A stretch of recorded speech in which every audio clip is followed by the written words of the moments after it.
everyone, this is Erin and welcome to my YouTube channel, Everywhere on Earth with Erin Travel Channel.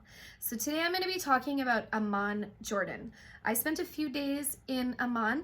I will be breaking up this video a little bit just to keep it a little bit shorter because there's lots to talk about. I'm going to do a lot of different videos about Amman plus other places in Jordan too, because everyone seems to be really fascinated with this country and it is really cool. So I want to give you guys as much information as I can. Also, I'm going to be referencing my blog in this video. So if you prefer reading instead of watching a video, you can check out my blog here, everywhereonearthwitherin.com. So I'm going to start by telling you how I arrived in Jordan. So it was 2 a.m. I had just spent the day wandering around like a zombie in Frankfurt. You can reference my Frankfurt video to learn more about that and why I was a zombie. So I'm getting a little bit impatient to go through customs because I do have a driver waiting for me. He works for the tour company that I booked with that I would be starting in a couple days. So I don't want him to leave without me, so I'm kind of anxious for this to get going. The great thing is I already have a visa.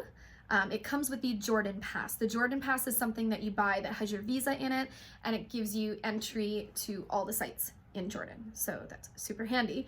So but then I gotta like stand in a line to get this visa stamped. Then I gotta stand in another line to get into the country. So it's a bit of a process. So I go down to pick up my bag and I grab it and I'm completely mortified because my bag looks like this. So as you can see, it has been severely damaged. So I don't know if some like big strong Herculean man picked it up and ripped it, or if it was deliberately cut. I don't know. To me, this doesn't look like normal damage on a suitcase. And I think I can speak for all of you out there who have had damage on a suitcase when traveling. It's just a pain in the ass and it's really, really frustrating. But no problem, like what am I gonna do?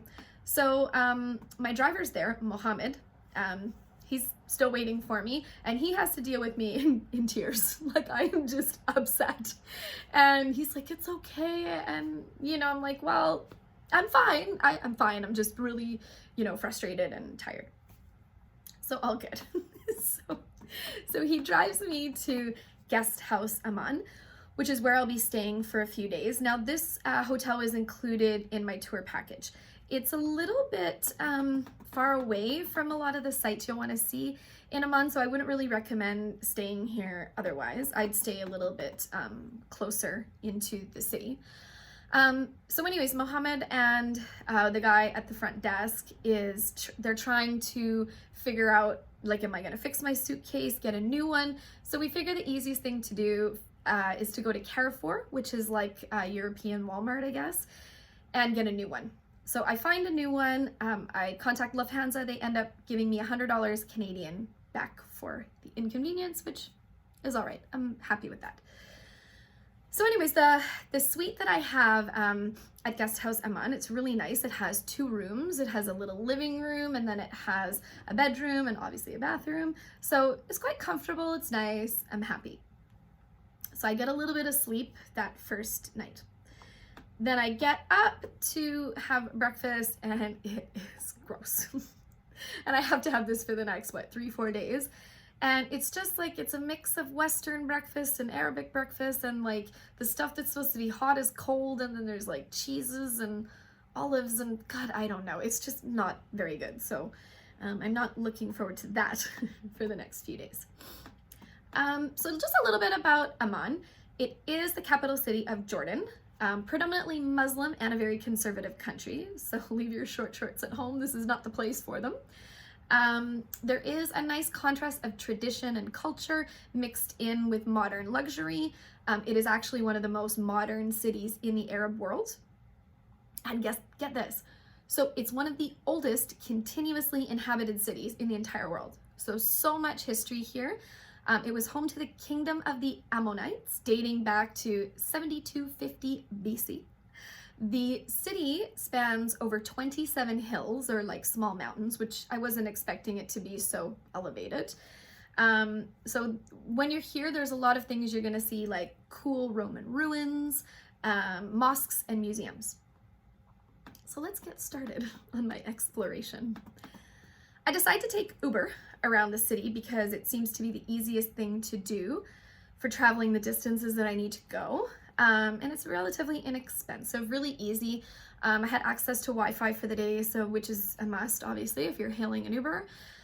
So my first stop is the King Abdullah I Mosque.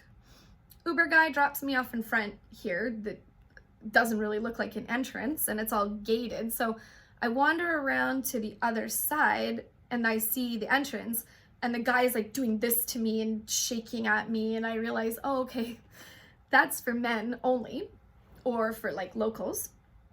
So I have to go back around the other side, which I actually missed the sign earlier telling me to go that way. Smart.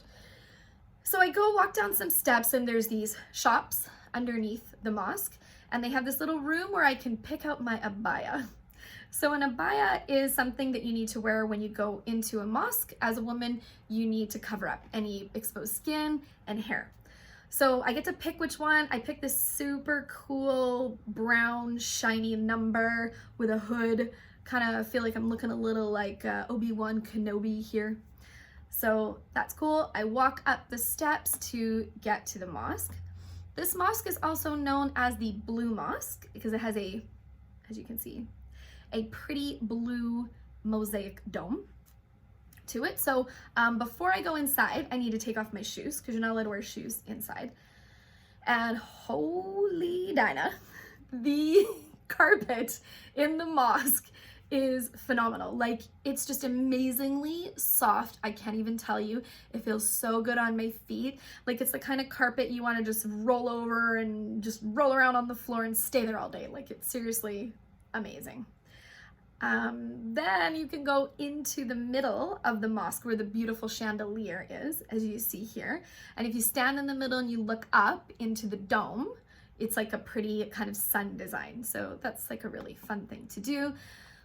Very quiet, very peaceful in here. There are some people praying, which I always find that really weird. I'm like, am I interrupting your prayers? Like, but they don't seem to mind. Everybody's super friendly, very open. So I don't feel like I'm intruding that much. So I call Uber again. Oh, actually, sorry, before I call Uber, sorry, I forgot to tell you about how I went down into the shops in the mosque, and all of the girls are giggling, and they say, oh, haha, hee hee, the guy says you look like Barbie. So I'm like, okay, well, you know what, I'll take that compliment, that's fine. So then there's some shops, so I think, okay, maybe I can find some souvenirs here. And I'm looking at this one plate, it's like a mosaic plate, and I asked the girl how much it is, and she quotes me in dinar, which is the Jordanian currency. But then when I figure it out, it's like $200 Canadian. I'm like, oh yeah, no, okay, no, I don't want that. Like, you can haggle, but honestly, no. So then I look, and there's some hand-painted ostrich eggs, which I really want to bring one of these home. And then I almost don't want to ask her how much it is. And she quotes me at, starts at $500 Canadian. So that's a definite hard no. So I tell her thank you. Now I go call my Uber. So I decide I'm gonna go check out Abu Darwish Mosque. It's located up on one of the 7 hills. It's a bit of a newer mosque. The driver doesn't really say anything, but he seems a little bit confused as to why I want to go up there, because as it turns out, he's never even been up there. But it's a cool drive to get up there because it's like kind of windy roads, and then you can look down on the city. So that's neat. So when we get up there, the mosque is really interesting. It looks like a checkered pattern. So as you can see here, so it's like black and white, kind of reminds me of like chess pieces and that. So we get up there, and turns out the mosque is closed. There's still some debate on whether I would have been able to get in anyways, because I am non-Muslim and I'm a woman. So I might not have been able to, but yeah, it's closed. So I feel like that was kind of a waste to come up here. But you know what? I realized that this is not a super touristy place, and it was kind of special that I made a trek up here, so it's something I got to see. So you know what? Not all is lost, hey? So Uber guy, I keep him with me. Thank God, because I would have been stuck up in the middle of nowhere. And so I tell him to take me to Rainbow Street. So Rainbow Street is one of the most famous streets in Amman. It's named after the cinema that was located here back in the day. So picture cobbled streets lined with restaurants, cafes. This area is famous for its ice cream shops too, which I didn't try because I'm a bit lactose intolerant, so it's always a gamble. So anyways, I take a stroll along Rainbow Street, super hot. I'm trying to figure out where I want to eat for lunch. I check out a couple places, but nothing's appealing to me. So I decide on this place called Sufra, which I had read about. It's one of the top rated restaurants in Amman. A little more fancy, a little more pricey, but I figure, I'm gonna treat myself. So I go and I sit down and I place my order, and the staff is kind of staring at me, which, you know, I'm getting used to. And anyway, so they bring me, I order the fatet hummus. So what this is it's a bowl of this creamy, yummy hummus. So they add yogurt into it and tahini, makes it so creamy and rich. Then they bake chunks of bread into the hummus and put a bunch of pine nuts on it. And then they give you a pita, like pita bread, to dip it. Oh my God, so amazing. Excuse me. I can't finish it all, which seems like a bit of a waste. I feel bad. I think it's more of like a share plate, basically. So when I go to pay, the owner guy kind of giving me this look, and then he asks me, "Are you famous?" I'm like, "No," but he goes, "Oh, I thought you were somebody." I said, "Well, I am, but you know." Everyone I told this after said, "Oh, you should have lied and said you were famous." But the reason he's asking this, I find out, is because he has a picture wall.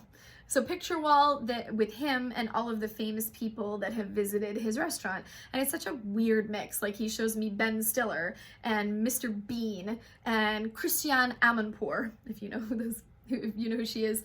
And the one he's super proud of, Will Smith.